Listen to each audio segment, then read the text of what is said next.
Hello, and welcome to Media-eval, a medieval pop culture podcast, where we talk about how medieval and medieval-inspired movies, TV, and books depict the medieval world. What did they get right? What did they get wrong? And what do they tell us about how modern people see the medieval past? I'm Sarah and Decker, a medieval historian, and today I'm joined by former co-host Ollie Brady for a spooky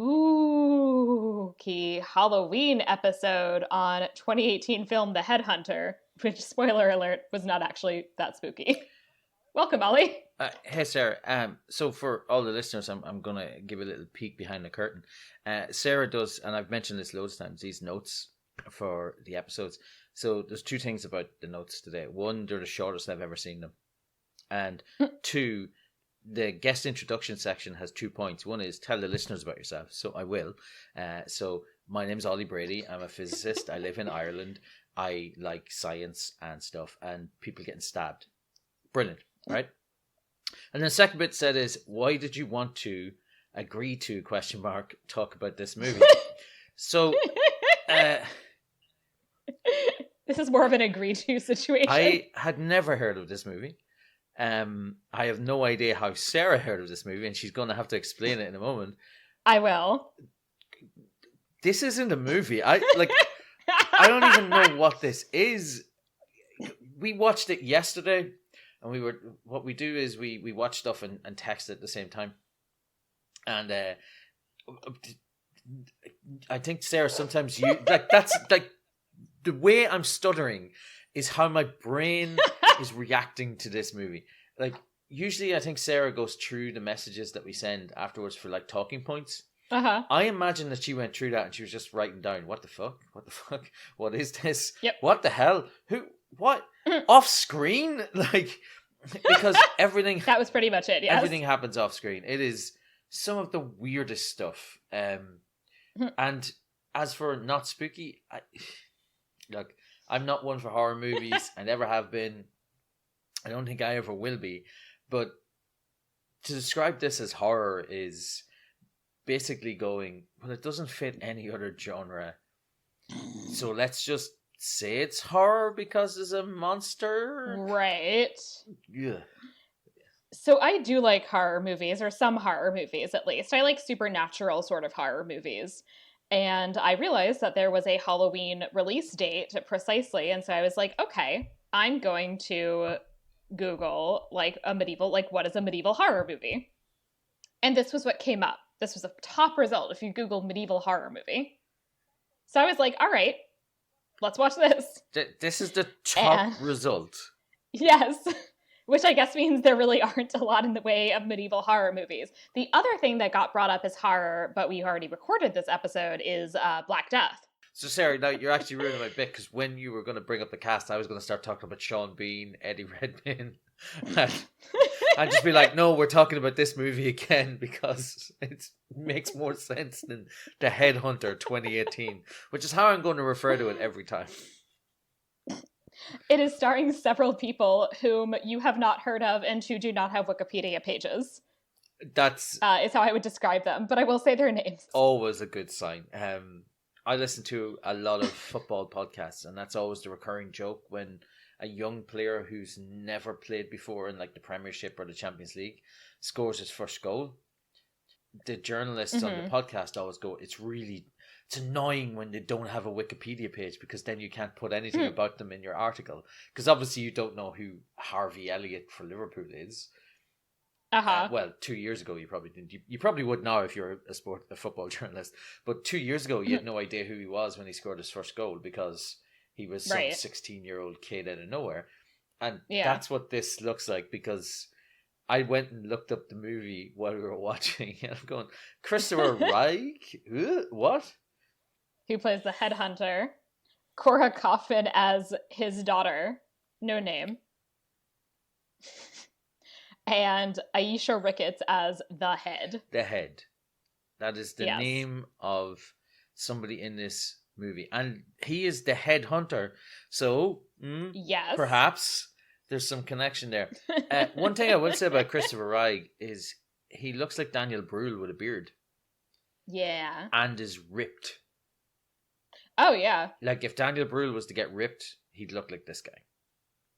Yeah, which I mean, I assume that's basically why they chose him, is he's like very like large and muscly. Like he looks like he could fight monsters. We don't know if he can because we don't really ever see it, but We he looks like he could. we do not see him fighting monsters. We see the aftermath of him fighting monsters. We do. We see several things that happen after he has fought monsters. Yeah. Sarah, so obviously the first section is enumeratio. But I'm going to... Normally when I'm a guest on the podcast or a co-host of the podcast, I take the most of this bit, but I can't even begin. Like, I'm just going to sit back... But there's not really a plot. And let you explain what happened to me, because I really want to know. Well, first, there's a lot of suspenseful, dramatic music. Yep, the closed... As described by the closed caption. The closed caption told me that repeatedly. And there's some eerie symbols, so it's clearly trying to pretend it's going to be very spooky. And then we have our heavily bearded man who, based on these sounds we hear off screen, has presumably killed a monster. So I'm assuming nobody has watched this, right? Probably not. He's on screen, he's got a beard, he's heavily bearded, and then he walks off screen. And we hear rah, rah, rah, clink, clink, clink. And then he walks back in screen. So, and he's like got a head. Monster's dead. He's got that head. Yeah. Because he is, of course, a headhunter. Okay. What would you say is like a normal film budget? Like not necessarily like an intense, excessive film budget, but like what would you say is like a normal budget for a movie? So, okay. Like a movie that's going to get into cinemas. Yeah, like a movie that's like a relatively normal, like not the biggest budget movie, but not the smallest budget movie. Like something that maybe would have like some special effects, but nothing too intense. Like what would you assume that movie would cost? Okay, so Sarah, as you know, I listen to Blank Check. Mm-hmm. And they play the box office game. It's a great podcast. It's a brilliant podcast. And they play the box office game at the end of all of their episodes. And during the box office game, they always talk about the budgets of the movies. So, for example, I know that the movie Memento cost $4.2 million to make. Right? Jesus. Which is... What'd they spend that on? Guy Pearce. Fake tattoos? Oh, yeah, well, fair. Probably. He had just been Oscar nominated for LA Confidential, so True. It's a good chance he'd gotten the money for that. I like to think that it's just a full $1 million that they spent on Sharpies to do his tattoos. That's probably a good chance that it was just paying tattoo artists to draw those onto him. Let me see.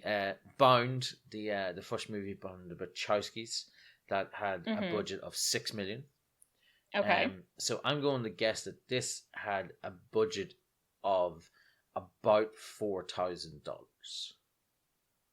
More than that, $30,000. This movie cost $30,000 to make. Where? Like, did they buy the cameras? A lot of it is like renting equipment. Yeah, like probably a lot of it is like for the equipment, and maybe some for like, I don't know, location fees. Like I don't know how that works. Yeah, and you probably do have to pay if you're going to be out in really bad woods. Right. It's the most desolate woods I've ever seen. Right, and they do have to pay the 3 actors something, and they probably had to pay like an artist to do the like various book pages that you see. They had to buy that like weird like wood cabinet window. Yeah, what? Okay, there's a couple of things that we'll get to. We'll get to. Just bizarre decisions that this man makes. Right, but I tend to assume that most movies cost more than I make in a year. And this does not. It costs about what I made as a graduate student. Humble brag again, Sarah Decker. Just talking about her gigantic wages as a college professor in America. No, I mean, they are not gigantic, but they are better than $30,000, which is, as I said, this costs slightly more than it would have paid to support a Yale graduate student for 1 year. Sarah, could you just stamp your right foot on the ground so everybody can hear? My hardwood floors. What's this? Oh, this My is hardwood that's floors. the sound of some hardwood floors that she's been humble bragging about since we got onto this call. Oh, the sound acoustics are different in this room because of my The hardwood hardwood floors. floors. It's like I own the house. I didn't make the floors. But so I don't make enough money to own a house, trust me. she's humble bragging about how she could have made this movie twice on her salary. But Sarah, yeah, so 30 grand. Like that's, I mean, That's not a lot of it's money. not a lot of money. But also still feels like it's too much money. Right? Which is just like, what was it weird. for? So after he kills the monster, what does he do, Sarah? He goes and he sees his daughter. Okay, so his daughter, he keeps in like a box while he goes and fights monsters. It's like this wicker, like mini hut that I swear to God is smaller than the crate that I have for my 40-pound dog. Yeah, it's like, and like has less space for her to move in than my crate has for my dog. it's such a weird thing that's going, like, a few weeks Why ago. is she in a box? Yeah, a few months ago, I was walking a lot, and I think I remember sending a picture to you, like, of a creepy witch's hut that I'd come across in the woods. It's smaller than that creepy witch's hut I took a picture of. Which, like, by the he way, could put this on his back and carry it, which I assume is what he does. it's what is going on? Like he couldn't fit into it. Yeah, and the little girl is asleep and was asleep the entire time he was killing monsters. Right. And then he's like, I thought I could protect her, but I didn't. And like, I guess a monster killed her. And I'm like, yeah, of course a monster killed her. You go and kill monsters, and while you're killing monsters, you like put her in a wicker box like 20 feet away from you. Of fucking course a monster is going to end up killing her. Okay, so we've described a lot of what's going on so far in this movie. This is about a minute in.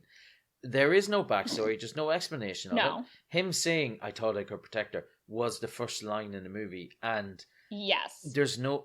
Protect her from what? Protect her from the monsters you're bringing her out to? Yes! Like, what even is this? Like, and just for the record, there is no explanation of pretty much anything that happens in this film. Like, we can all get... movie. This will never be studied in film class. Hey, this premiered at a film festival. It's probably in Spain. It is in Catalonia. Exactly. There we go.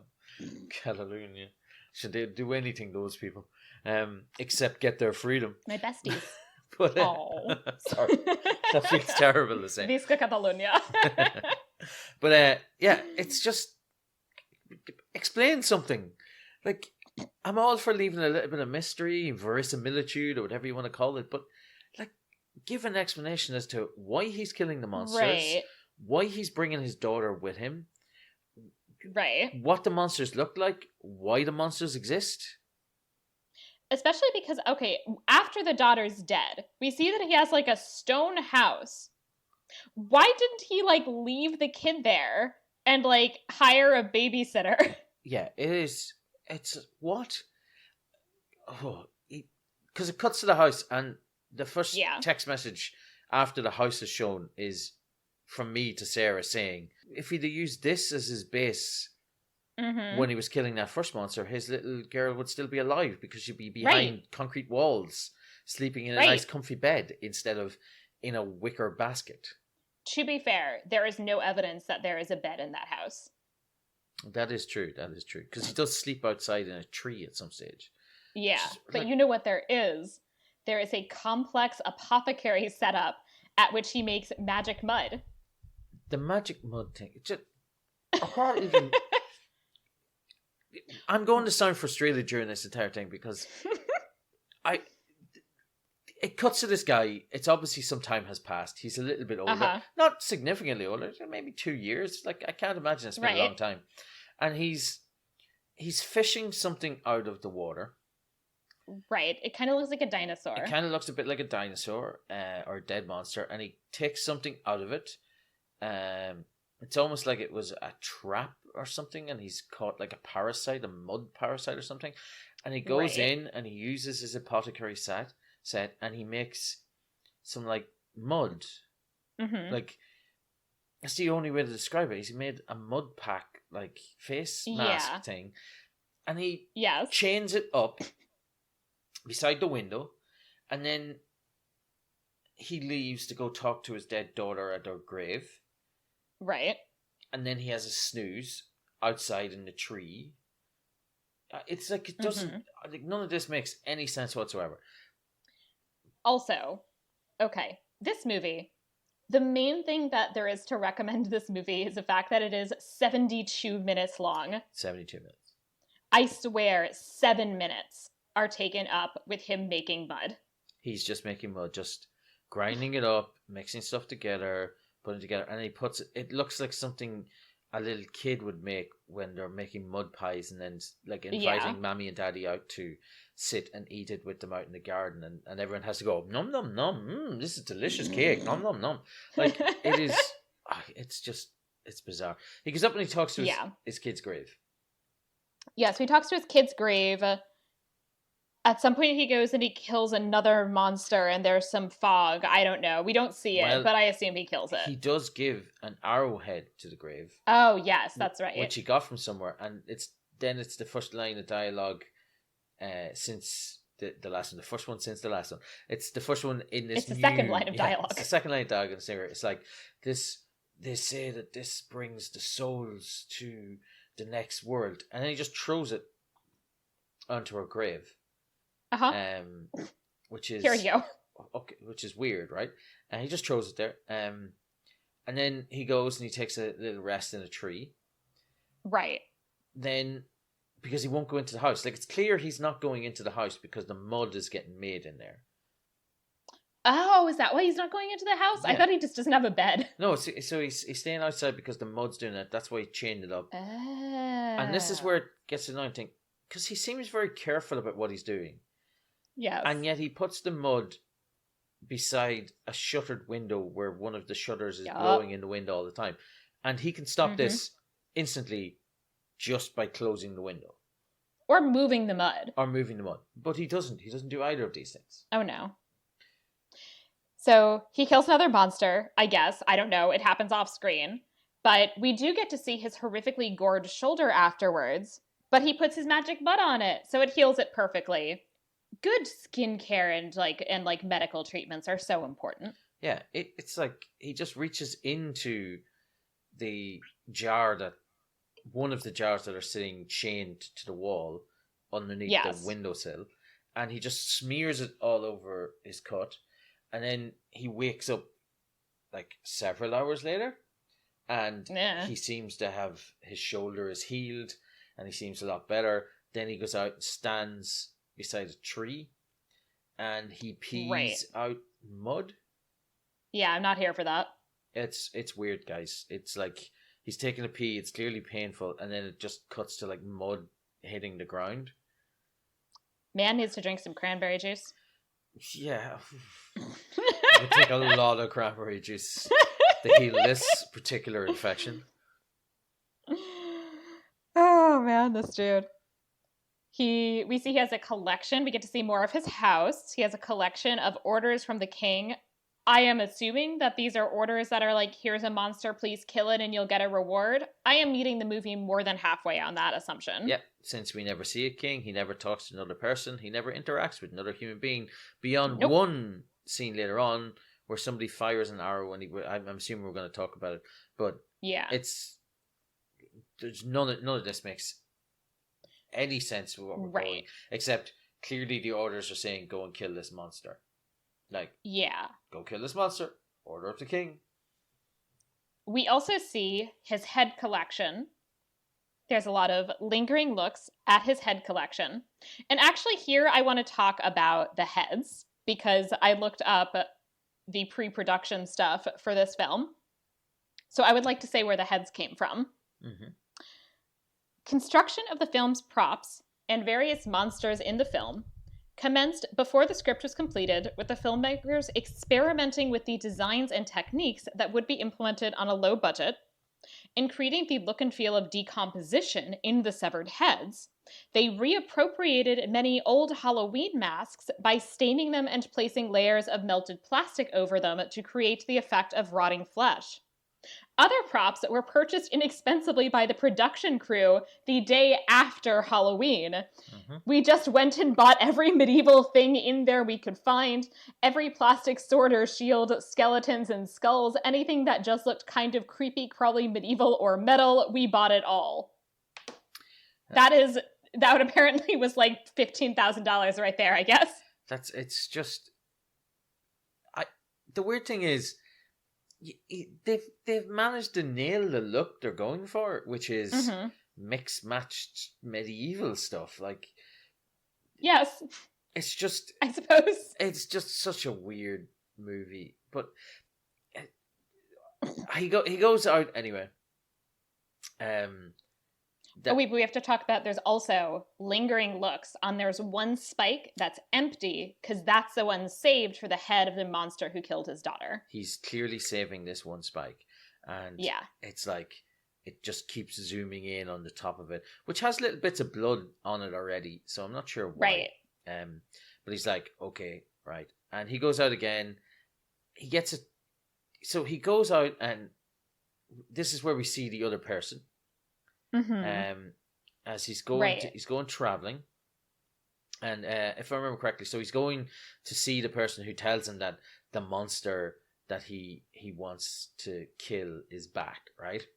And he's kind of wandering along, and something flies over him, and he looks up, and it's like, ooh, what's this going to be? But nothing comes from it. But he gets on his horse, he goes riding off, kills another monster. Off screen, yeah, we get this like distant thwacking, as Sarah has written down here. Thank you, closed captioning. It's just like, why not show anything of this, right? But goes out anyway. Goes in this figure in white, fires an arrow, which hits into a tree, and he takes it off, and it's got a note on it. He looks at the note, and he runs back, like he gets on a horse, he gets back really quickly, and he goes up to the daughter's grave and goes, "It's back." So, it's this monster that we get like a little picture of. It looks like the most charming possible version of like a stereotypical space alien. Yeah, it is. It is the least scary shit I've ever seen. It's like, I don't even know what it is. Like, for those of you who play video games, it looks like a humanity from Dark Souls, which is what it looks like. So just look up humanity Dark Souls, and that's what this monster looks like. It looks kind of adorable. Yeah, you just want to hang out with this thing. Like, so it's like, I'll just cry. He tells the daughter, "Vengeance is upon us," and then he decides that he's going to go out and do some more killing. Yes. So he goes out. And somebody gets a big old slash across his face. Yeah, he gets the big old slash across his face where two monsters creep into it that night. He's in. Right. So that he's in the house that night, and two monsters creep in while he's just like getting ready to doze off, and he takes two swords. He takes his sword and his axe out and kills them off screen. Of course, it's off screen. So it's before he goes out on his "I'm going to kill the monster" thing. And then, so he kills them off screen, spikes them. That's where he gets the scar on his face. He puts mud on his face and like a beauty mud packet. He's got his nice mud mask. Like, it's face masks are really important. I highly recommend doing a good face mask every now and then. You can get great ones from Sephora. He's doing a deep pore cleanse. Yeah, listeners, you can tell I know a lot about the stuff I'm saying now. I know Sarah's going to talk about it in more detail later, but like, I haven't a clue here. First of all, my skin is just beautiful. Anyway, I got this flawless, naturally flawless white Irish skin. Just don't let me get out in the sun or near the sun or beside somebody who's been in the sun, and I'll be fine. But like, he just smears this on, and it legitimately does look like he's in a mud bath, like covering himself. Yeah, there's a brand that you can get at Sephora called something like Glam Glow, which they're kind of ludicrously expensive, but I've gotten samples sometimes, and like these like mud masks that then they kind of like dry in your face. Please, this Sarah. Is exactly what this looks like. Sarah, we know somebody who has hardwood floors. Definitely didn't just get a sample from Sephora. She got the full deal. I mean, I bought other stuff from Sephora. I just didn't. That's how you get a sample. Humble brag. But he goes out anyway. Nighttime raid. He takes. He doesn't take the horse because the horse got killed. Yes, it's so sad. There was a horse, and now the horse is dead, which is too bad because I think the horse was my favorite character. At least he was probably had more characterization than anybody else. He goes out at night. He goes up by a lake. The lake looks very pretty. He lights a fire and sits down. There's a skeleton just sitting there, and he's like, "Oh yeah, hey, what killed you? Huh, probably a troll." And he's like, "No, trolls wouldn't come this far south." And then 2 seconds later, we see a troll, and he goes, "Maybe it was a troll." This movie, again, is 72 minutes long. And at this point, I'm like, I feel like I have been watching this movie for 2 hours. Yeah, it's... And it's like, oh wait, no, we still have like half an hour left of this movie. How? We watched this Friday night. It was an exciting Friday night for me. It was like Friday afternoon for Sarah. And we started at about 10:30 my time. So finished before 12. And I swear to you that it was the longest 71 minutes of my life. It was still 12. I wanted to read afterwards, and I fell asleep. Like, I couldn't even read. Like, and I read all the time. I'd read till 4 a.m. because it's a Friday and I have nothing to do on a Saturday because we're in lockdown here in Ireland, so I wouldn't be able to go anywhere. So I'd be like, I'll just sit down and read. And I was asleep because I felt emotionally, mentally, and physically drained from having watched this movie. It is ridiculous. I've rewatched actually a lot of the movies that have been covered on this podcast because I'm teaching a medieval movies course and decided to basically use this podcast as course prep. So, so I had this like 3-week period where I had to watch Braveheart, El Cid, and Kingdom of Heaven, all of which are very long movies and all of which are movies that I have many angry feelings about. And this still actually felt like as long as Kingdom of Heaven. Maybe not quite as long as El Cid. Did you watch the director's cut of Kingdom of Heaven? Oh, thank God, no. Because it turns it into an amazing movie. No, it doesn't. I still can't get over people who say that. No, again, like what you like and enjoy movies. I mean, I personally think Fantastic Beasts 2 Crimes of Grindelwald is the second best Harry Potter movie. And everyone else hates that movie, and I'm now going, kind of enjoying everything that's in this. This is pretty good. But I feel extremely neutral about that movie, except that I hate the Nagini thing. Yeah. Like, that was dumb. But and kind of it's racist. Also dumb, and having Dumbledore have like this is how the nothing happens in this movie. We're talking about crimes of wizard or gay wizard Hitler. Like, that's what we're talking about here. But it would have been a better movie if they'd had the courage of their convictions and actually made him gay, which, as far as I'm concerned, Dumbledore is not gay until we see Jude Law and Johnny Depp make out. I'd rather it wasn't Johnny Depp, to be honest with you. Well, that too. I mean, you can replace Johnny Depp with somebody else, but I want to see Jude Law make out with somebody, or she does not get to say she has a gay character. No, she doesn't get to say it anyway because she shouldn't be allowed to say it. Yeah, because she's a transphobic piece of shit. So, I don't care what she says. But hey, Sarah, pull your punches. You rich, successful women need to stick together. But we privileged white ladies have it so hard out here. But the thing I was going going to say about that movie, we kind of do because abortion's about to be outlawed. Yeah, that's true. God, America sucks so bad. In like Crimes of Gay Wizard Hitler, because again, I'm not talking about this movie. People said, "Oh, it's confusing. It doesn't make sense." It makes perfect sense. The movie is maybe the most straightforward that any Harry Potter movie has ever been. It's just, it's a bad plot, and right. But in terms of structure for the movie, it is a far easier movie to understand than anything that happens in Prison of Azkaban. It's definitely an easier movie to understand than Half-Blood Prince. But because people have read Half-Blood Prince... Right. I mean, that's the problem, is that none of them make sense unless you've read the books. But for this one, there isn't a book. There isn't a book. So people can't go, oh, I know what she was getting at there. So in Crimes of Gay Wizard Hitler, which is what I'm now calling it from now on. There are some weird choices, but they all make sense in the movie. Like, if you just Except watch for it... the one where you have your one Jewish character side with Wizard Hitler. Well, see, I was going with this, right? At the end, when Queenie goes and decides to join Wizard Hitler, right? I assume that's setting it up for Queenie to have a huge hero moment. But still, in the next you have movie. like 2 Jews, and one of them is like a wizard Nazi. I feel like that's a bad look.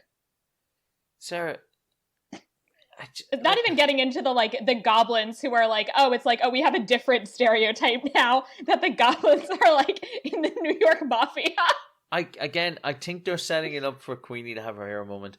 I also think that the point of Grindlewald is that he's got the silver tongue where he can convince people of anything as long as they're already leaning that way. And because Queenie wants to marry a muggle, and that is becoming illegal, and then he is silver-tonguing... That sounds weird.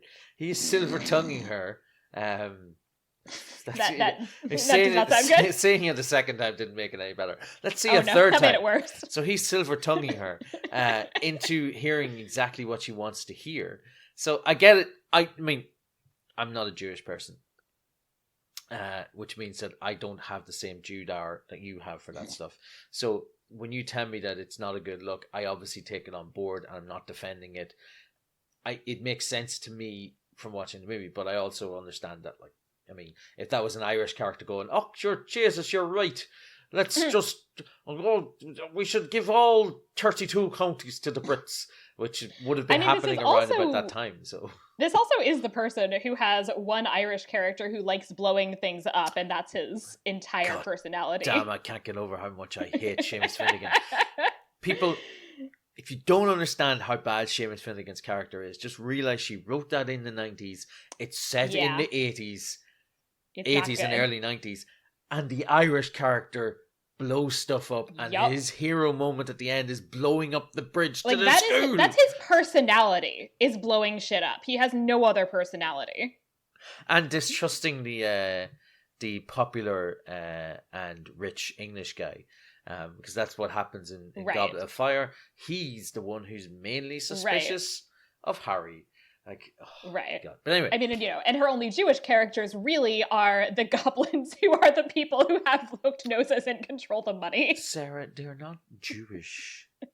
They're Goblinese. It's their own religion. But anyway, guys, let's get back to the movie we're watching. But give Crimes of Gay Wizard Hitler a second chance. So he murders this monster finally. He kills the monster. But still, there's like another half an hour in the movie. It is...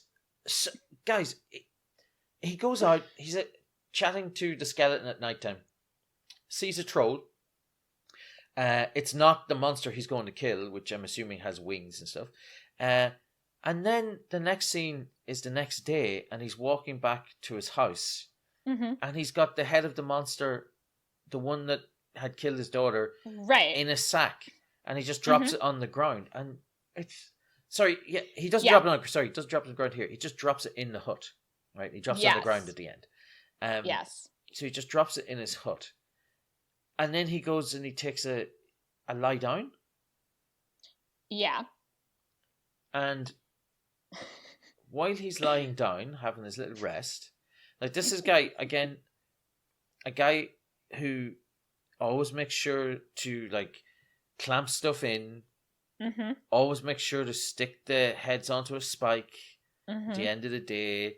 Like, he's been shown to be very good at monster killing. Then very meticulous. Leaves the head, the most important head he's ever killed, just on the ground. Doesn't lock up his magic wonder healing potion. Nope. And while he's asleep, the wind blows the shutter, which he has repeatedly left open.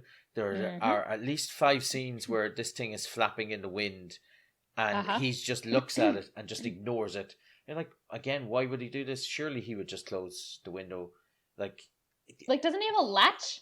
That's what I'm saying. Even if he doesn't have a latch, you just put a rock against it, like, right? Because it's not like the sound of it flapping in the wind woke him up earlier. Yeah, and he's like, it's fine. It's fine. I'm not going to go fix it. And then at this point, it flaps, hits some of the brown mud, which drops directly onto the head of the beast that he'd killed. And oh my god, it's super duper magic mud. Not only does it heal, but it can bring a head back to life and let it grow a spinal column, which can be used for doing lots of things. Ollie, I have a science question. Yes. Could you, if you were just like a disembodied head with a spine, could you just like kind of like Sarah, if I was around on that? No, I couldn't do that, Sarah. Because Can again, you just like pop around on your spine? Is that what spines do? No, they don't do that. They don't do anything such as kind of flop there and protect the spinal cord, and look cool in movies when like aliens rip them out and they're still attached to the head and all that stuff. That's cool. Predators, sorry, aliens wouldn't do the alien, just like stick you with it's like penis, small mouth inside its big mouth. Yeah, it's so bizarre. It starts crawling off saying body.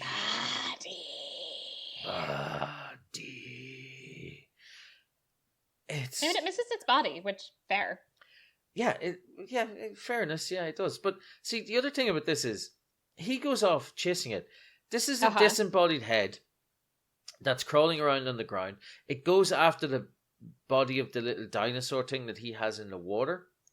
Right. Because obviously it can sense where bodies are. I guess. But it's going to be a rotted body. It's not going to be a live, strong body. This guy has been killing monsters for years. Aren't there other bodies? But aren't there other like monster corpses around? Even if there aren't any corpses, why are we supposed to feel worried for him? Mm-hmm. He's fighting a disembodied head. But anyway, with the spinal column, it gets onto the body of that thing, but he gets there just in time, rips it off before it can assimilate the body, and it goes crawling off into the woods, and it goes body. Like there's definitely like a little bit of happiness where it's like, oh, I've got a body, I know where I'm going. Mm-hmm. It's going to get the body of his daughter, for he shouts out, "No, leave her alone!"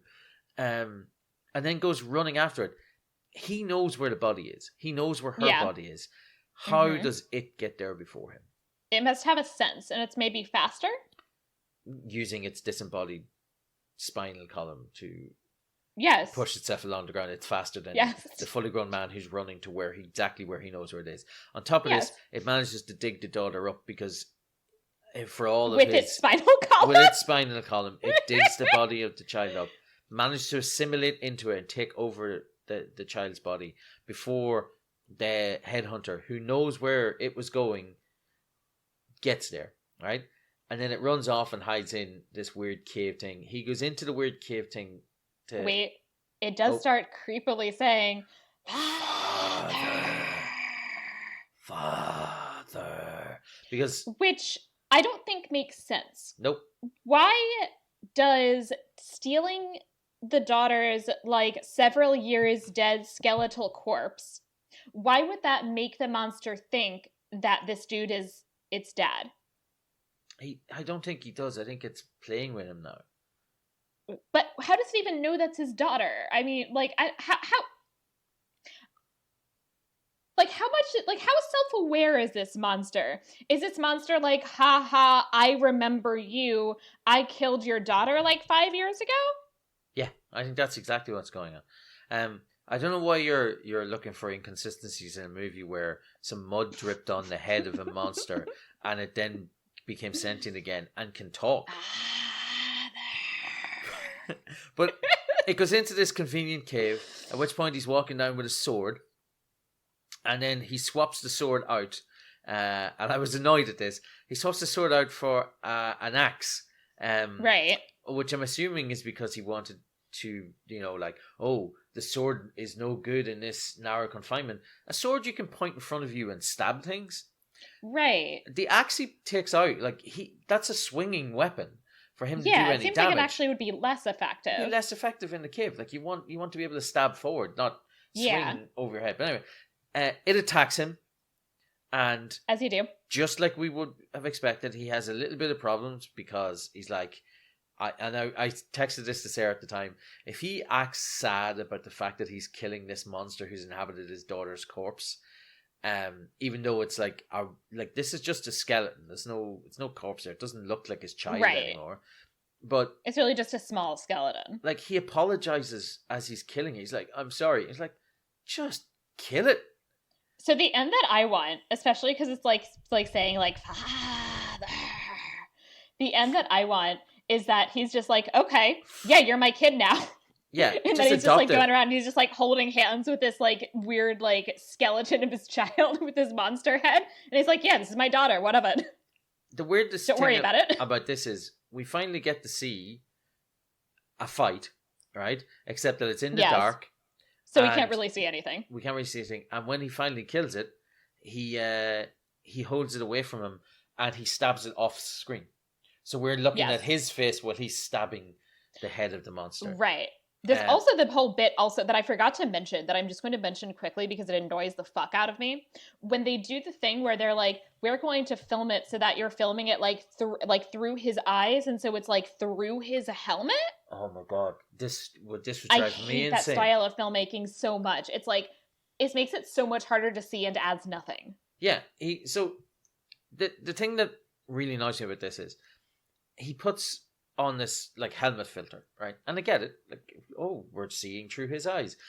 Anybody who wore this helmet filter would die in a battle with anything. Yeah, because you can't see shit. You can't see directly in front of you. Like, yeah, I'll take a screenshot it's such a bad of it blind spot and upload it into the thing. The blind spot is directly in front of it, and I get it. It's because his mask is just picture Crusader helmet. So it's got the nose guard, the kind of like big thing down his nose, down right? The middle. But that your eyes see past that. Like they wouldn't be like a blank space in the middle just because there's a nose guard there. I mean, that would happen if like your helmet was too big, I think. Yeah, if your helmet was white, but it's not. Like it's like nobody would develop a helmet that leaves that because that's where your enemy's most likely to be, and it's where your soft, squishy middle bits are. And that's where you're going to get stabbed. It's bad. It's bad, guys. All of it's bad. Yeah. So, anyway, so he strangles this situation and stabs the monster head a few times, and he goes and reburies his daughter, lovingly stroking her skeletal hands. It's... Oh my god, he buries it with his bare hand. Also, dude, if he'd have buried her 6 feet below in the first place, instead of just putting her into the gap between the roots of the tree. Shallow grave. Listen, he's a lazy bugger, like. But anyway, he just drops the head. Again, he doesn't put it on the spike that he's been longingly keeping for it for years. Yep. Just drops it. So this is the second time he's had a chance to do it. Just drops it outside. When he's burying the daughter, he finds the arrowhead from earlier, and he shoots it into the air. I thought he was shooting it back at the person in white who'd shot the order from the king earlier. But no, he just shoots in the air and then it ends up hitting the body of the little dinosaur thing beside the river. Like, I have no idea why. Yeah, it's just random. I don't know. I was like, what the fuck is with this arrowhead, honestly? So. And then he walks off screen and he's going to... Yeah, he's obviously going to cut the head off the... So cut the head from the spinal cord, and we hear some thwacking, some thudding, some sounds, and then something hits the ground, so something's clearly been dead, and we then cut to the sound of a body walking towards the door. I said to Sarah at this time, "Oh my god, it's just killed him, hasn't it, and taken over the body," and that's exactly what's happened because it then cuts the monster. Slams his head into the spike. Onto the spike. The one that he's been saving. Yeah. It is. Oh my god. That's what the monster says. It's very happy that it's got this cool body now. It's some of the worst screenplay writing you will ever see since Harry Potter and the Curse of the Golden Child. Let's talk about that for a bit, which is just a shocking bit of writing. I mean, How it's did just they mean ever- to Cedric Diggory is actually the biggest problem. Like, how fucking insulting is it that Cedric Diggory, like, loses a game, basically, and then is like, fuck, I'm a Death Eater now. What? I'm a racist Death Eater. Like, not just regular Death Eater. Like, super racist. Like, Yeah. it's like, I'm the worst of the... Hey, Lucius, I'm worse than you. Like, that's what he's saying. Oh my God. And the reason behind this, the only way I can see this is J.K. Rowling is a petty bitch, and after the movie came out, she saw the sheer number of people who were like, "Oh, I wish Cedric hadn't died. He was so much nicer than Harry, and he's so handsome, and he's not a sparkly vampire or Batman, whatever he is, whatever." And everyone was like, "This is brilliant.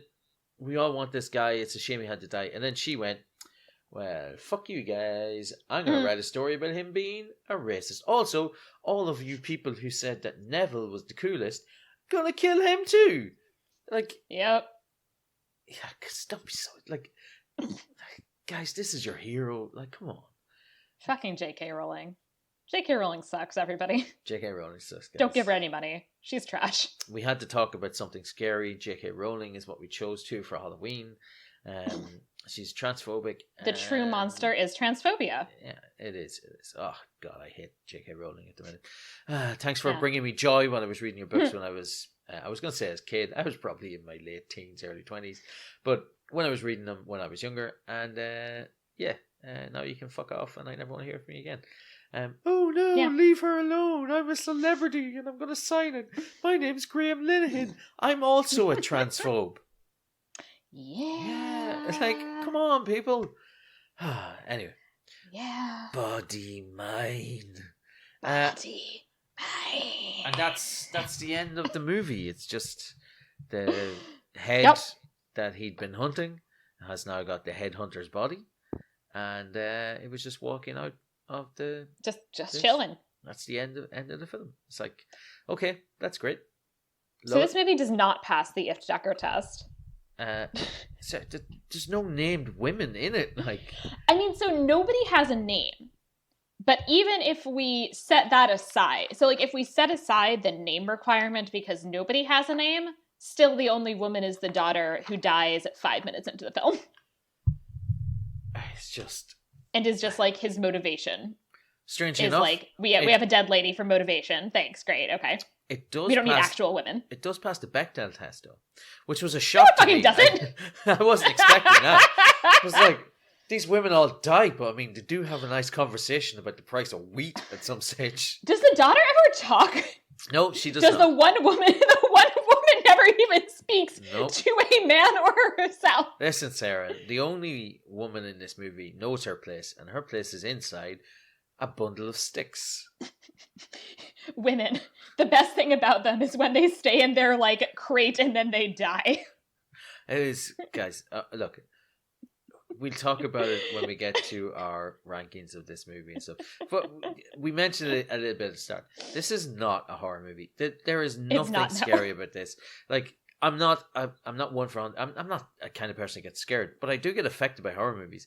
Like I've talked before on other podcasts about getting a little jump out of me when I went to see Paranormal Activity in the cinema, and that was just from a door moving.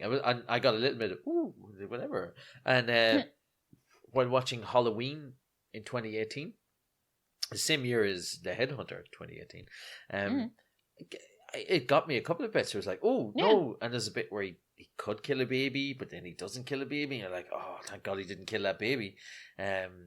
But it's like I do get reactions from it. I got no reaction from this. Yeah, and I really like a good horror, like nothing. a good supernatural horror movie. Like The Babadook is one of my favorites. I really like the Vivitch. Did you just say the Vivitch? Yes, that's how it's spelled. Yeah, but Sarah, I believe that's a W. They made the choice to spell it that way, and so I will therefore, because that's ridiculous, call it the Vivitch. No, but I mean it's not two V's, it's two U's. It's Yitch. Is that better? Because it's a W. Yitch. Yitch. Look at the yitch. Anyway, the title is pretentious as fuck, but that's a solid, like, horror movie set in the past, I think. It's genuinely has a lot of creepy moments, I thought, and is well done, and I think it uses its past setting effectively, and probably we should have just talked about that. Yeah, we probably should have. It's almost medieval. Yeah, it's close enough. It would have been great if the body at the end, or the head, sorry, had taken and gone, body mine, wouldst thou like butter? Wouldst thou like to live deliciously? Okay. Sarah, I think we've said... More delicious mud? I think... Stop. Would you like to pee out some dark juices? Obviously, I think we've said everything we can about this movie, so we should go into our next section and talk about what it gets right, nothing, and what it gets wrong, everything, in the next section, which is very false. I could be a monk. You should be a monk.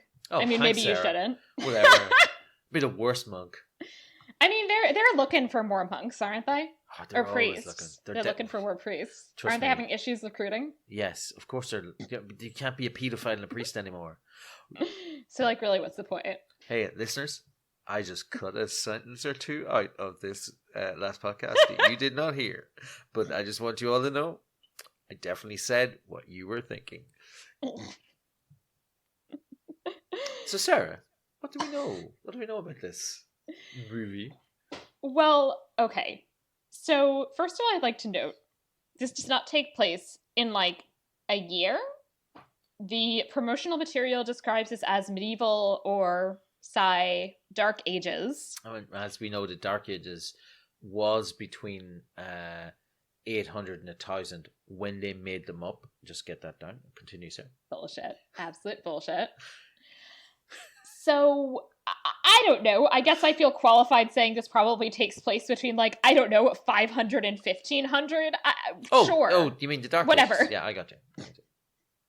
That's probably when this movie takes place.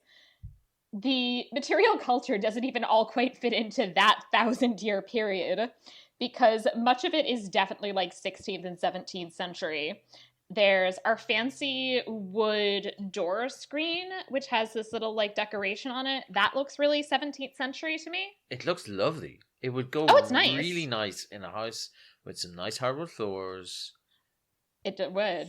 And because that's actually the thing about it, too, is that it doesn't look like it belongs in this weird, like, thing that is, like, 2 steps up from a hut in the woods. It looks like a nice thing that belongs in, like, an elaborate urban household. It genuinely looks lovely. The whole apothecary station looks really good. It is. It also looks like it is mostly 17th century, and I spent some time attempting more or less to do some research into the like mill type like spice grinder that he uses. He does. And I'm pretty sure that this was not invented until at least the 15th century, and that it was invented in either Turkey or Persia, which means that it being in what's clearly supposed to be Northern Europe, even if we say tentatively that it's the 15th century, seems a little off, potentially. The books and manuscripts also look 17th century, many of them. Sarah, when did the word order? Because like I just find it very strange that like he has. Well, that's the thing is that it's written in modern English. Modern English. That's what I'm getting at. Yeah. In particular, like the phrase "order from the king," right, just doesn't sound like. Even if you were to make an attempt, I don't think that's a phrase that would have been used until 16th, 17th century at least. I don't know offhand how you would have expressed that in Middle English, for example, but I feel like I would have said maybe royal proclamation or decree. Decree, that's what I'm saying. Felt more right to me. I can't picture them ever using the word order. Right. Because like that's a very, I was going to say modern, but like modern in terms of like what we're talking about, but it's a very modern phrase. Is also, that something is in order. Also, how does this king work? Because okay, he has no administration except for this one guy who like shoots arrows with his messages attached to them. Yeah. And that's all he does. They have nobody who's like a crier who's explaining them. After he kills these monsters, how does he, like, I assume he's supposed to be getting a reward for them, and that's how he buys his mud or like mud ingredients. But we don't see that administration. We don't see any money changing hands. It's just somebody fires Right. this arrow with something stuck to it. Also, there's also there's like, a how do they castle even know in that the there's background. a person here? Like, how, like, when there are like proclamations of this kind, like they go to like towns and villages. They don't just like shoot an arrow with like the royal decree on it into the fucking woods. Well, and are like, well, maybe somebody will see it. Meh. but sometimes what they'll do is they'll go out into the woods and they'll be about to hammer a royal decree into a tree, and then Robin Hood will shoot it with an arrow from further away. Robin Hood, Prince of Thieves, guys, coming soon. So, which is a better movie than this? Robin Hood, Prince of Thieves is an excellent movie, guys. It's a brilliant movie. Go watch it. But yeah, it's a better movie than this. Yeah. Yeah, so it's just I just don't understand how royal administration is supposed to be functioning in this movie, where, as far as we can tell, all the king does is hire somebody to shoot arrows into random trees, and maybe someone will see them. Listen, the way kings work doesn't make any sense usually, but in this one it doesn't make. Also, the castle that's in the background when the guy shoots the arrow is huge. Right? Is Like, that where the king massive. lives? I don't see. That's the thing, is we don't know. There's literally zero backstory. It would have taken, like, I'm not a big fan of a scroll at the start of a movie unless it starts with a galaxy a long time ago, far, far away, or whatever. Then I'm all about a good scroll. But a little bit of information about the kingdom of Argalon is built on a hellmouth and became Sunnydale in the future. Like something about monsters coming out or whatever, but not, it's just here's no backstory and nothing. Yeah, I mean, there's really no world building, and it's just, are there other people? Like, it's just, also, like, okay, he has this kid. Who is his wife and what the fuck happened to her? Oh no, I think he, what happened was he was growing that child from another head that he found. Also, here's the question. Sorry, I meant to bring this up at the time. This all-encompassing healing mud, how did he discover it? And B, if it brought the monster back to life, why didn't he ever just pour it all over his kid? Right?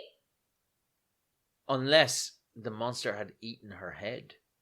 Oh, probably. So that's why it was able to take over. Oh my god. Ooh. Oh, body mine. I get it now. Body mine. It's just bad.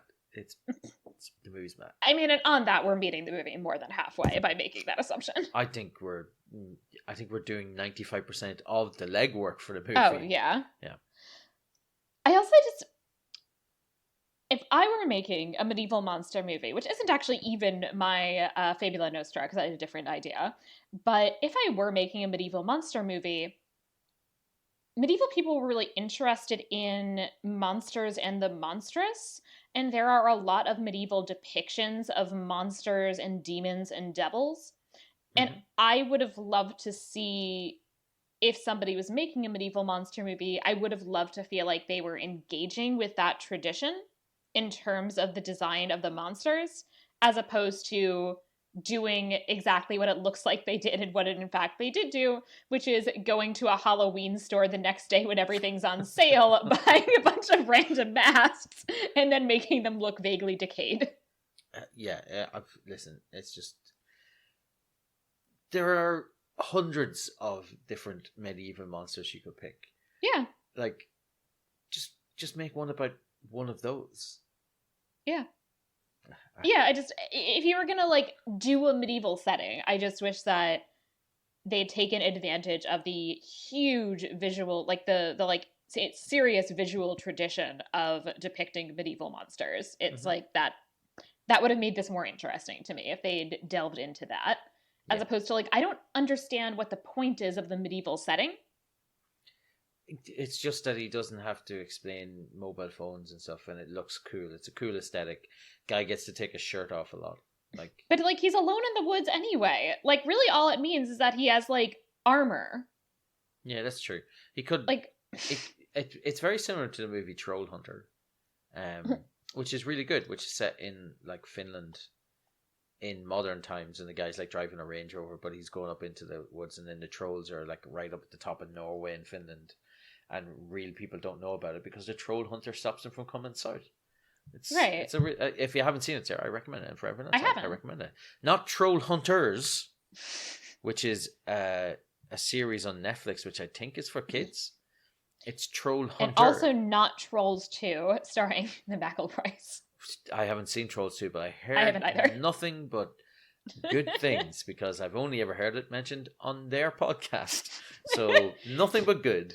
I'm sure it's the classic of our times. it'll never beat Cars 2.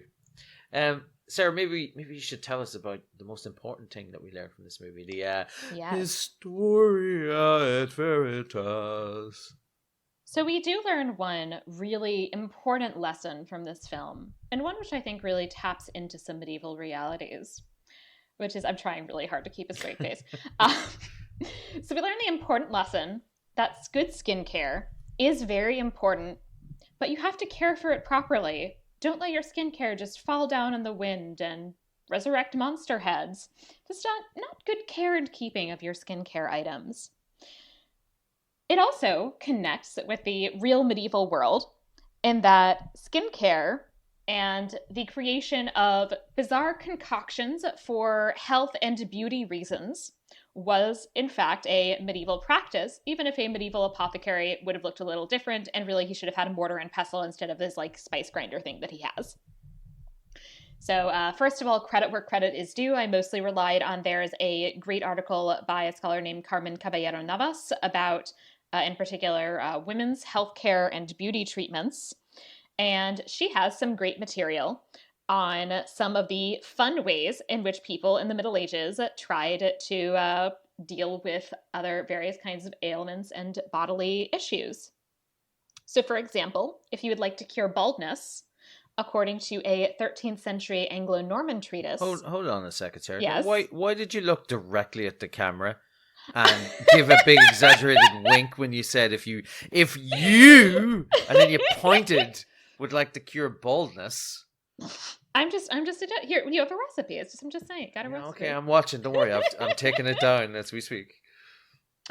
Certainly, it says. So it is interesting. It actually attributes this to a Muslim woman, and it claims that she cured in front of my eyes a young woman who was completely bald and had lost the hair of the eyebrows. She took parsley and sage, crushed them hard, and boiled them with white wine and pig's fat. When it was well boiled, she put the fat that floated in another pot. She took cumin and mastic and crushed them with boiled egg's yolk.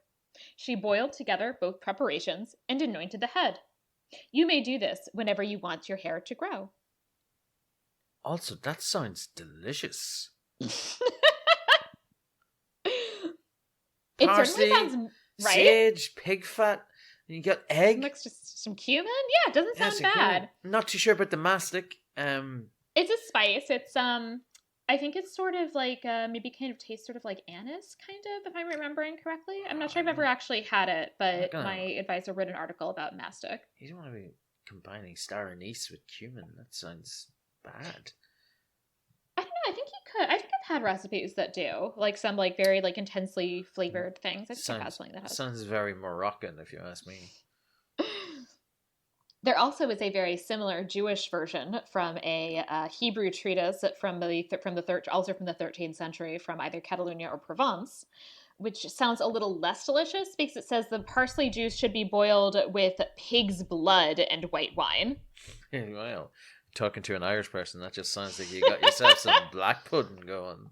Add some honey and anoint the head.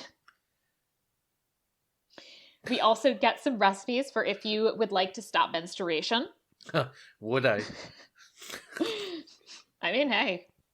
You can take the dung of a white female pig and eggshells, knead everything together, and make a pasty and put it under a frying pan until it is baked. What? Then make a powder of it, prepare a pessary, and insert it into the womb.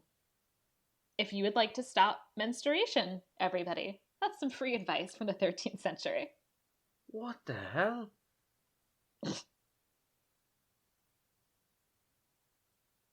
What? No, I'm reading this again. How would that work at all? I mean, I'm sure it's not good for you, so maybe in that sense it would mess things up in there such that you would no longer menstruate. Oh my god. Okay. I'm shook. And then finally, I have a recipe for balsam oil, which sounds in some ways a lot like our magic mud in terms of that it's seen as being good to, it gets rid of ulcers, it gets rid of various kinds of facial blemishes due to either freckles or a bad pustule, according to this recipe, or indeed for any bad thing in the world. So any kind of blemish or health issue, try balsam oil. It's a cure-all. It's just like our magic mud. And if you anoint this face with a small drop of this oil, it'll eliminate all your problems within 3 days. To do this, please take 4.5 pounds of turpentine, 1 pound of pure frankincense, half a pound of aloe wood. I got mastic, all of those out there. Yeah. Mastic, clove, galangale, cinnamon, storax calamita, nutmeg, and cubeb, 32 drachms of each. 2 pounds of gum elemi, and balsam tree fruit and bark, 6.5 ounces of each. Pound everything and mix it with the turpentine. Extract water from it, and the first time you do this extraction, the water will be white like spring water. You do this again, and the water will be saffron colored and golden, and then finally it will flow like honey. And then you can pour them into a vessel. And these 3 concoctions possess all the virtues of fine balsam, and also apparently curdle the milk, which doesn't seem like it's a good thing, but I'm sure that's fine. What? Also, one storax calamita sounds like something you would need to take some sort of oil to get rid of. That sounds incredible. Right? What would they use that for? Anything. It says ulcers, zits, that is whatever. Oh my god! You're a monster smashed your face in. Yeah. Anything. Balsam oil.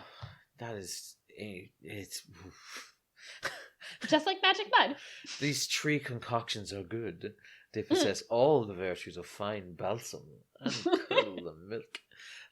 So I'm assuming by curdling the milk it means it's an acidic. Yeah, I guess.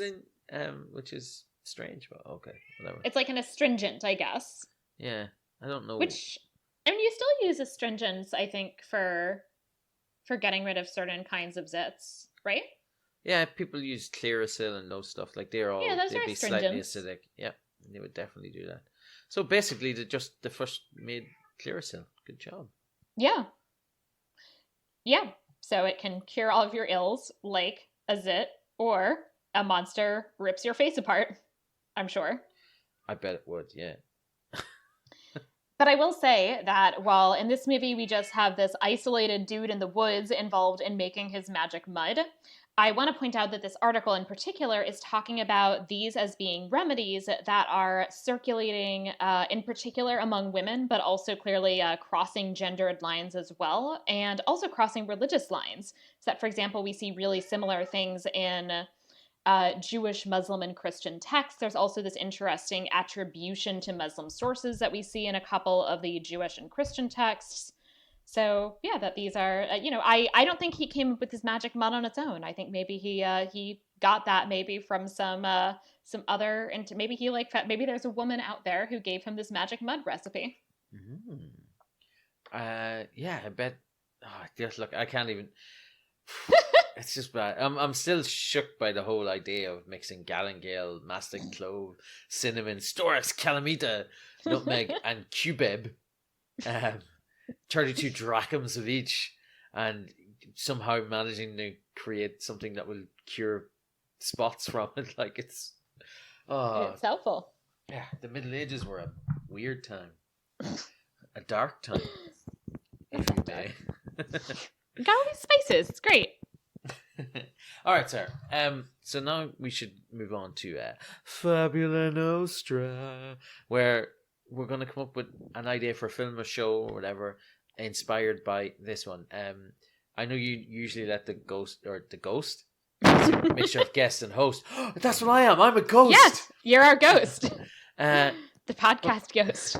But maybe you should take this first while I formulate my thoughts into something that isn't just me going, never would I want to see anything that's like this. All right. Apologies, by the way, if there's some weird audio for a second, because my cat climbed on my lap and was doing some weird things with my headphones. It was adorable. Sarah's cat is 1,000,000 years old, and she was like, I got up here, you better pay attention to me. That's what it was like. She's very sweet. She's a good cat. Except at 4 a.m, when I really wish she didn't want so much attention. So I just really kind of took the idea of a medieval horror movie, and I was like, okay, this wasn't what I was hoping. So what would I hope for in a medieval horror movie? So I tend to like supernatural kind of haunting films. Mm-hmm. And also, I genuinely think that haunted dolls are real fucking creepy.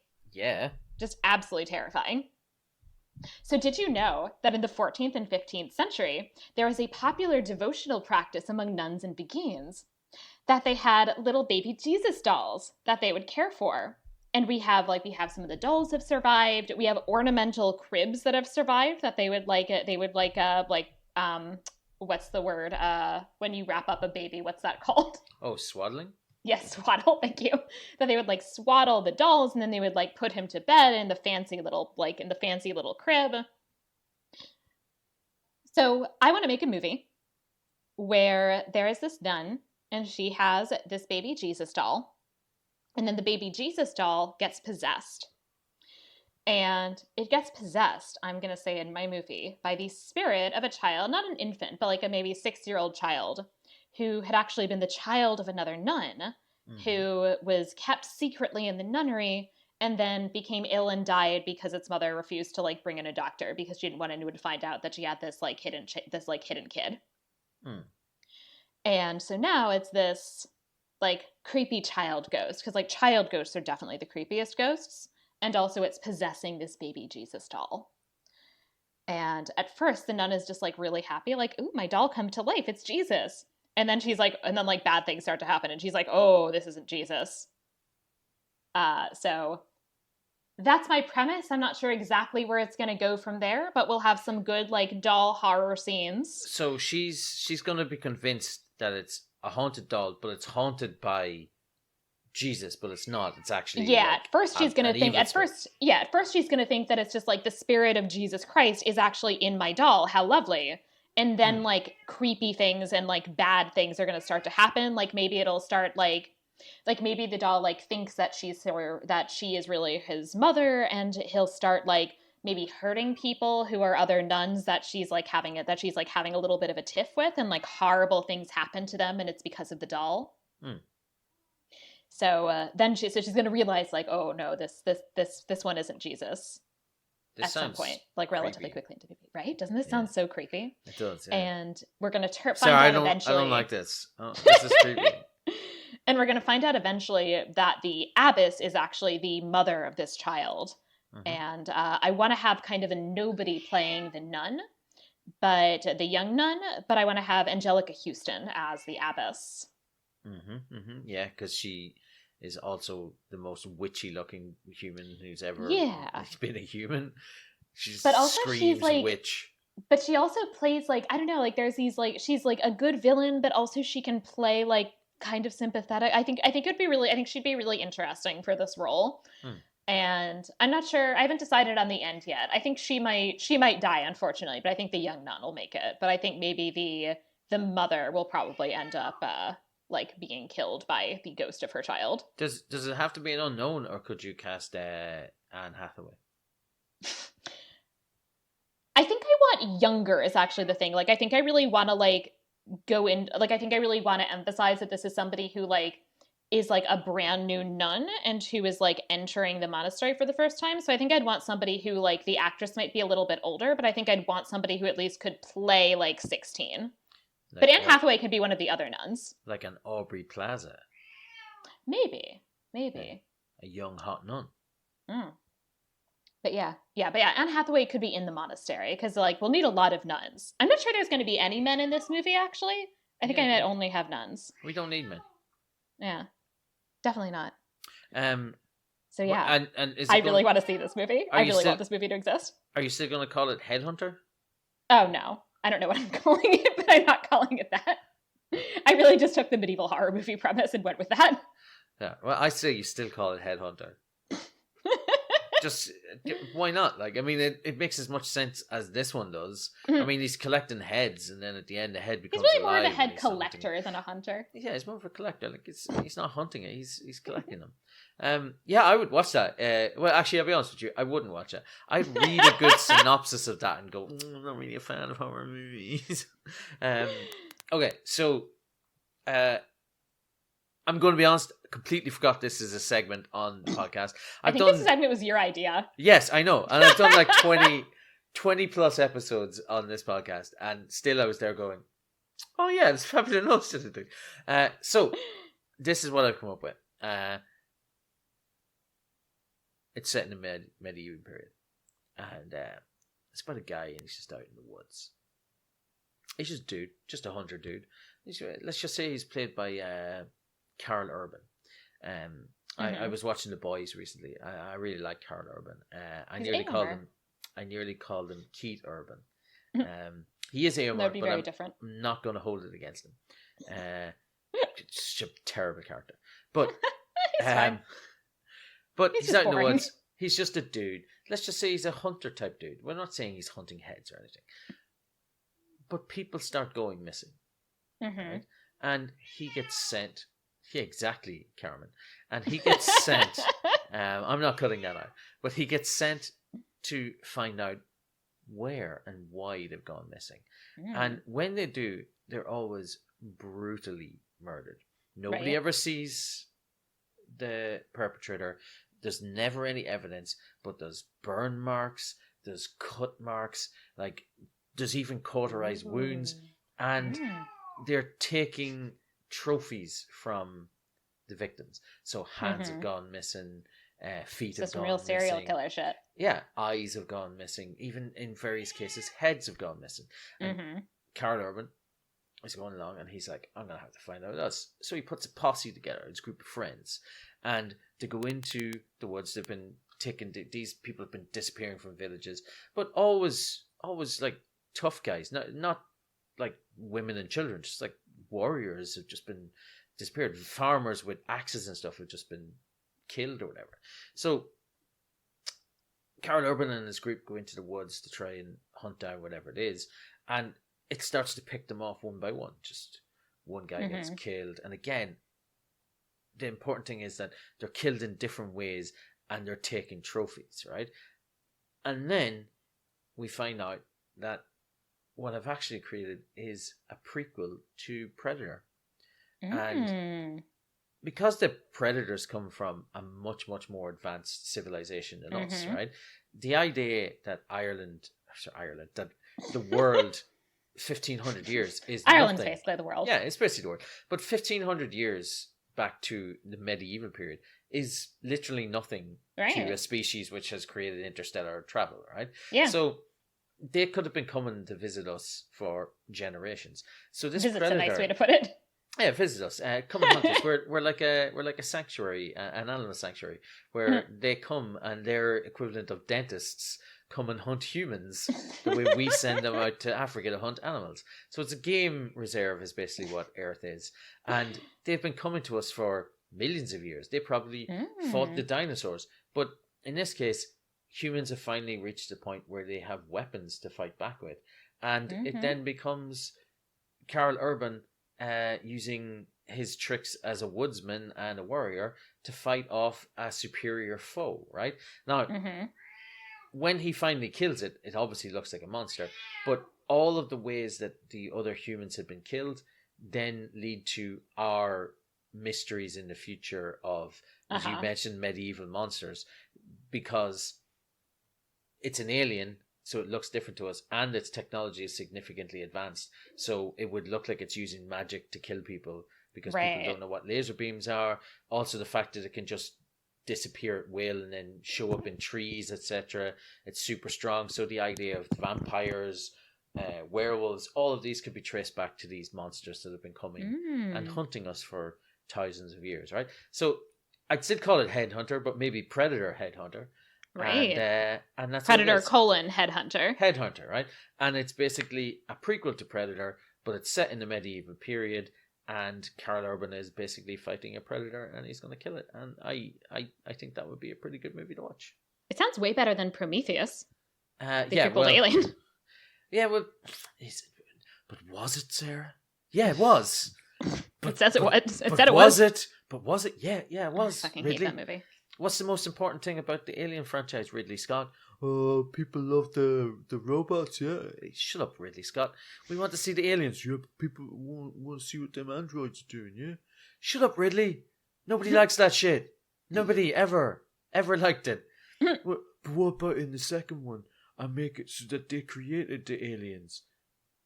Fuck off, Ridley. No.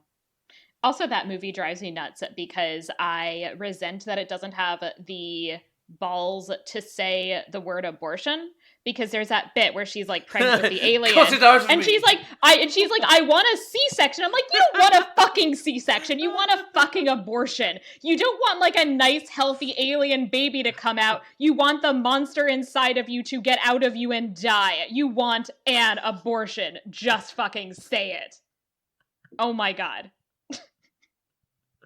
It's such a bad movie.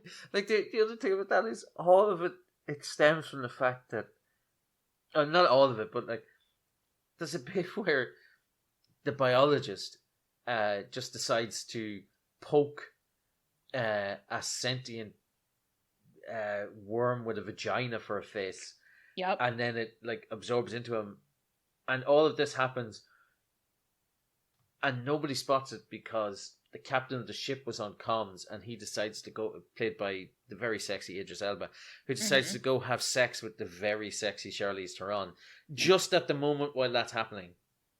Bad timing, yeah. You know, it's like it's a real horror movie because the people who have sex, that's the cause of all the ruination.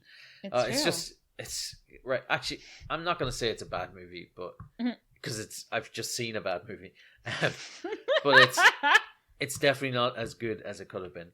So we should actually get into our last segment here, which is Estimatio, which is where we give a rating out of 5, or if it's the Wheel of Time, 6. But it's a rating out of 5. So I don't think this is getting a 6. I'm the guest, Sarah, the ghost, the guest host. I will start, and I will say 1 out of 5. And yeah. I could go lower, but I still think I'm saving that for something else that I think we're going to do in the future. And 1 in 5, bad. It's bad. Don't watch it. It's not worth your time. It's 71 minutes and still not worth your time. We've talked more on this podcast than the length of the movie, and most of it was like significant sections were not about anything to do with I was going to say, like, we have, but most of it was about the crimes of Grindelwald. The crimes of Gay Wizard Hitler, and how it's not that bad of a movie. Go and watch it, guys. It's actually quite fun. Except for the part where they decide, like, we have one woman of color in the entire movie and we're going to make her into Voldemort's snake. The one woman of color in the entire franchise. And she decides to stay as a snake. Fuck that so much. Because she's an Asian lady. Asians and snakes. You know it, Sarah. Oh my god, just like, fuck that. Like, what the fuck, J.K. Rowling? What the fuck? Why didn't we realize J.K. Rowling was trash earlier? Some of us did, because she was English. But anyway, Sarah, what would you rate this movie? I would also rate this movie a 1 out of 5. This was not good, but I just gave a 0 to Beowulf last week, so I'm definitely not going lower this time. Guys, Beowulf. We probably just should have talked about Beowulf again. What the... Robert Zemeckis, what the hell are you doing? Like, that fucking movie. he made I know he's kind of touched on this, but this is the guy who made Back to the Future. Like, yeah. Neil Gaiman. I love Neil Gaiman. I've read everything Neil Gaiman has ever written, and I'm like, and I feel personally betrayed. And some of it was good. It's like, would you read the Neil Gaiman stuff? Some of his books are good. Oh yeah, sorry. Neil Gaiman is great. I actually like pretty much everything I've read by Neil Gaiman. He's made dubious wife choices. Yes, and also then like some weird. He's done some weird things recently, like with this whole like. I'm not sure what his deal is, and that he like went to Australia with them to escape the pandemic, and then like ditched his wife and also his child there. Yeah, I know he's a weird. I don't know. I'm not even gonna get into it. He's a strange person. But yeah, so I'm not sure where I am on him as a person, but as an author, until Beowulf, I really liked pretty much everything he'd done. But I wonder how much of it he was actually involved in. There are a couple of things which are very clearly Gaiman. The way that he's changed the characters to be like even beyond what Beowulf had them, like they've become very caricatured, and very blunt speaking to each other in a way that they wouldn't have been. Like, you know, when Beowulf tells Raka or whatever, he's like, "Oh yeah, you killed your brothers because you saw them having sex with your mother." Like, that's very Gaiman-y to me. No, but like Gaiman has subtext. The problem with this movie is that it takes everything that's subtext and then a lot of stuff that's just bullshit and has it just be text. Yeah, well, the problem with the movie, number one, is everything. that it's a visual abomination. That's true. Number two is it hates women. The entire movie is one giant Austin Powers joke where stuff is just in front of dicks the whole time. So like, many dick jokes. It's just, it's a 2.5 hour long dick joke. That is true. My God. And then my major issue, which I texted you when I knew you were doing this, is why did it make Beowulf's concubine look like a 7-year-old girl? Oh my God. Like the fuck? What the I would, maybe I was being harsh by saying 7. 11. She looks like an 11-year-old child. Yeah, like it's so weird. Like she's tiny. In comparison even to his wife. Yeah, it's not just that like Beowulf is a big dude, which fine, but it's like she looks like she could be Will Theow's daughter. Yeah, that's what I thought the first time when I saw that film in the cinemas, as I did, and she comes wandering out, I was like, oh, that's his daughter. And next minute, there's like a clear, I'm going to suck your, hilt of your sword because it'll be blocked. But like it's like she's like, are you coming to my bed later? Yeah. What? No, dude. Anyway, it's weird. Beowulf also bad. My friend Catherine, who we guested, might never forgive me. Oh, Catherine. Hey, Catherine, how are you? I would give it less than this as well because it's offensively bad. But yeah, it's a bad movie. Worst movie. I really expected that. I was like, well, this movie is 72 minutes long. At least, like, you know, it won't take long. It'll be fine. You'll probably get to see him kill some monsters. Sure. I expected better, I guess. I expected at least that I would not be excruciatingly bored watching a 72-minute movie and would be like, how the fuck is this not over? Like 40 minutes in. I just can't. Ugh. I'm not even going to. Just bad movie. Bad. Yeah, so would not recommend this. So as we finish up, Ollie, are there places where the listeners could find you on the internet? No, there are not. I no longer do podcast property. I come on and I guest on Sarah's, just because I like Sarah and I like medieval movies and stuff. But I don't have as much time as I used to, so I don't have time to run a weekly podcast or a bi-weekly podcast. So I just don't do that stuff anymore. You can look me up on Facebook or whatever. I'm generally around, but I don't have any real social media presence anymore. I can predict that you will hear me again on this podcast because I was thinking about the number of medieval movies that myself and Sarah have watched together and haven't done episodes on. Right. And I just realized that when I was talking about Predator, that we have watched a version of Beowulf involving space creatures. Yes. And it's got Jesus in it. And yes. Beowulf Space Jesus. Beowulf Space Jesus.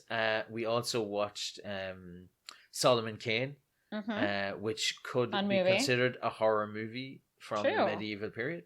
I'm not sure why it didn't come up ahead of this one, because it's definitely scarier than this. Robin Hood, Prince of Thieves, obviously.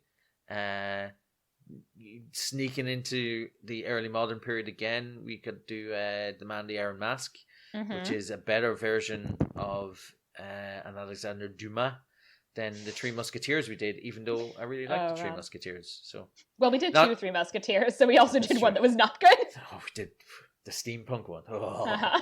But anyway, so you'll hear me at some stage over the next year or so popping in for podcasts. And I mean, if there's a sequel to Cursed and stuff like that, I'll probably come back for that sort of stuff too. So yeah, look for me there. And just on Facebook, whatever. Oh, I've got an Instagram. Do you have any pictures on it? Nope, never will. Still accumulating followers. Every now and then I'll get like a little notification saying that like Elaine has followed you, and I go, who the hell's Elaine? But thanks for following me. I assume I'm still following you on Instagram. Yeah, you're still following. I don't want to lose followers. I just love the idea that there are like 50 people or so that are anytime they log in, because I don't know how yours does alphabetically, like, but I'm assuming that people go second name first, like, so that anytime they're just looking up, they're like, who's this Brady? It's just a grey Instagram screen. Anyway, that's where you'll find me. Look me up on Instagram and see my grey page. You can also find a not grey page, but a full page with things on it. If you look at this podcast, we do not have an Instagram, but we do have a Facebook group, and we have a Twitter at Media-eval Pod. And of course, you should subscribe in your preferred podcatcher app and rate and review on Apple Podcasts. You can also send an email at media.evalpod@gmail.com if you have any questions or suggestions for us to address, or for me to address, because it's just me. And I should not have day drunk while doing this podcast. It's like I can't do this movie. And finally, you can also find me on Twitter and Instagram. I have a not blank Instagram at Sarah Decker. So thanks, Ollie. Thanks for guesting. Wait, I have one last thing to recommend to people. So just in case you aren't a member of the Facebook group or don't follow Sarah on Facebook, Sarah had an op-ed published in the Washington Post. I did. And it's about medieval Jews complaining about something. I don't know what it was. Sarah, what was it? You maybe tell people. It's about the rhetoric of Christians allegedly being persecuted, as we have seen in, for example, the Amy Coney Barrett hearings. And it is about how, in the past, Christians use the rhetoric of being persecuted to justify persecuting other people, particularly Jews, in the medieval context. So, in other words, why Christian persecution narratives are ridiculous. Yeah. I read it. It's a wonderful piece. It's exactly what you'd expect Sarah to produce. Really well written, really well researched, and even a little bit humorous at points. So yeah, I recommend you run. Yeah, so Sarah, I read it. It's absolutely fantastic. I'm so proud of you that you got something like that published, because I mean that's the kind of stuff you expect, like super famous people. Like Willem Dafoe had one posted in Washington Post recently called and "What I'm I Know About less Women." Famous than Willem Dafoe. You're slightly less intimidating, but only slightly, Sarah. There you go. But yeah, so if you Google my name in Washington Post, I think it'll come up. Good. Sarah, an absolute pleasure as always. You too. Thank you so much for coming back, and thank you all for listening to Media-eval. Bye. Bye.